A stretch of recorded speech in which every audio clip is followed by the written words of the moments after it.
Hello friends, नमस्ते प्रणाम। हमारे चैनल में आप सभी फ्रेंड्स का स्वागत है और अभिनंदन है। तो हम लोग बहुत ही प्यारा देवी पचरा गीत लेकर आए हैं। अगर अच्छा लगेगा तो लाइक शेयर सब्सक्राइब जरूर कीजिएगा और कमेंट बॉक्स में ज़रूर बताइएगा कि ये देवी पचरा गीत आप लोगों को कैसे लगा। तो चलिए सुनाते हैं। जय माता जी, जय माता जी फ्रेंड्स। चलिए सुनाते हैं। जियरायानंद होई जाई हो जब उतरे भवानी, जियरायानंद होई जाई हो जब उतरे भवानी, उतरे भवानी मैया मोर महारानी, उतरे भवानी मैया मोर महारानी, जियरायानंद होई जाई हो जब उतरे भवानी, जियरायानंद होई जाई हो जब उतरे भवानी।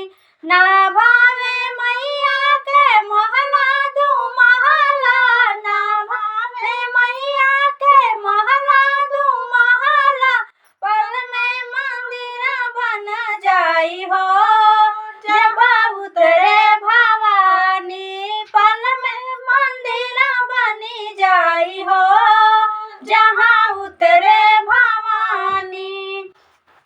उतरे भवानी हमार महारानी, उतरे भवानी मैया मोर महारानी, जियरायानंद होई जाई हो जहाँ उतरे भवानी, जियरायानंद होई जाई हो जहाँ उतरे भवानी।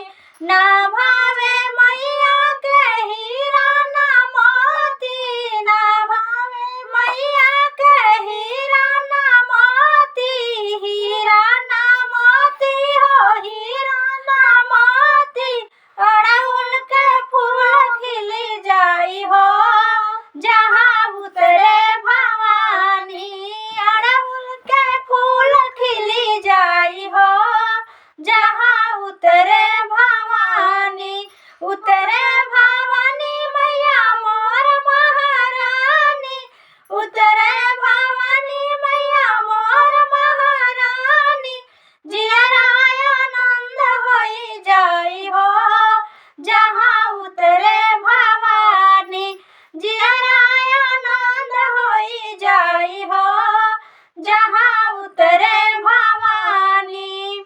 उतरे ना हमरे मैया के लड़का ना बाचा, ना हमरे मैया के लड़का ना बाचा, दुनिया का है महतारी हो जहाँ उतरे भवानी, दुनिया का है महतारी हो जहाँ उतरे भवानी, जियरायानंद होई जाई हो जहाँ उतरे भवानी, जियरायानंद होई जाई हो जहाँ उतरे भवानी।